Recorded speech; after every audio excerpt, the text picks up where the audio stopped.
Earlier this month, I covered the worm that went through npm and hid in the config files, claude code, and vscode read when you open a project. That video ended with no all clear, so this is the follow-up, and it starts with the most uncomfortable fact I found. npm shipped a fix for the exact trick the worm used 27 days before the attack, then a second defense 7 days before. The worm worked anyway. So today, why the fix is missed, what's come out since, and the new checks worth running. Quick thing before we start, if these breakdowns are useful to you, subscribing does more than it looks like it does. It grows the channel and it feeds straight back into what I'm building on OA. And use the comments. If a step doesn't land, I'll answer it there. And if there's a story you want me to take apart next, that's what it tell me. All right. First, the fix that already existed. On July 8th, npm version 12 went out and changed the default that has been the same for as long as most of us have used the tool. Dependency install scripts, the preinstall, install, and post-install hooks that run automatically the moment you install a package are now blocked unless you approve them. There's a new command, npm approve scripts, and it writes an allow list right into your package file. That is the front door this worm came through, closed by default. 3 weeks later, July 28th, a second layer. Every package published to npm now gets scanned for malware before it goes live. Suspicious ones get held for human review or blocked, usually inside 5 minutes. So by August 4th, the platform had 2 brand new defenses pointed at exactly this kind of attack. The worm hit anyway. The reasons why are the useful part. Reason 1, almost nobody has the fix. Version 12 exists, but Node doesn't ship it. I pulled Node's official release manifest this week, and every current release, including both long-term support lines, still bundles npm 11 or older. Unless you upgraded npm yourself on purpose, the new default is not on your machine. And the worm's entry point was a pre-install script in a dependency, which by my reading of npm's own docs is exactly what that default blocks. No vendor report has said that sentence out loud, so take it as my analysis. But that's the shape of it. The fix existed, and it never reached you. Reason 2, the new default warns and skips. The install still succeeds. Nothing fails. Nothing turns red in CI unless you opt into strict mode yourself. And reason 3 is the one from the last video. The worm's persistence lives in .claude settings and vscode tasks files, which run when you open a project in your editor. npm has no reach into those files at all. The register put it plainly, just opening an infected branch in vscode or claude code is enough. So patch npm and that path stays wide open.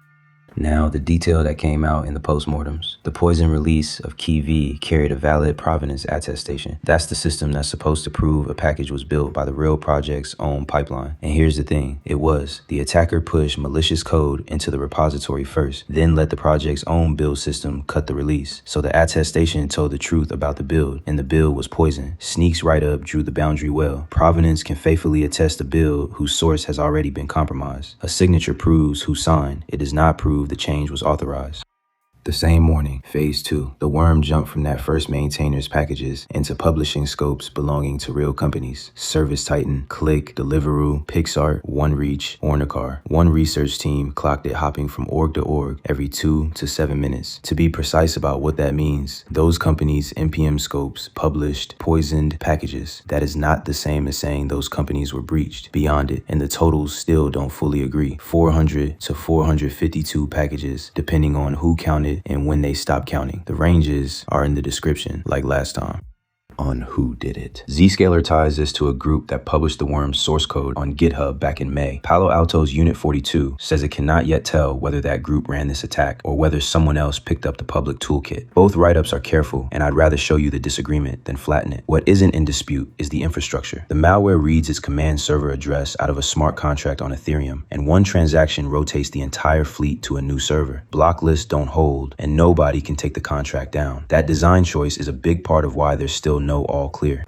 One more thing, and it's a callback. In early August, a separate research report, unrelated to the worm, scanned public GitHub commits and found over 4,500 live API tokens for N8N, the automation tool. 321 live servers accepted one. And the newer leak pattern they flagged is Claude code settings files. People approve a curl command with the API key baked into it. Claude code saves that command to .claude settings, and the file gets committed. So the same file the worm uses to hide code is also quietly collecting secrets. 2 different failures, 1 file.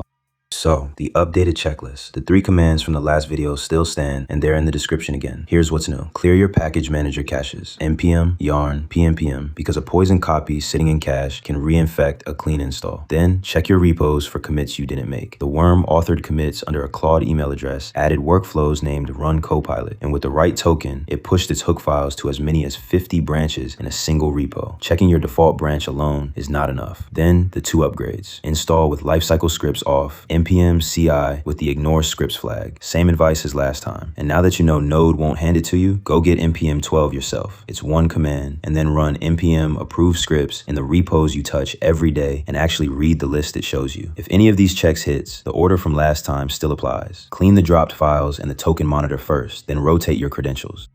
Where this stands. No new wave has been reported since August 4th, but nobody has called it contained either. And pulling the packages doesn't undo what was stolen during the window. The honest summary is this: the platform fixes are real and they're aimed at the right door. They're just not on your machine unless you put them there, and they never covered the config files at all. The commands and every source are in the description. Go run them.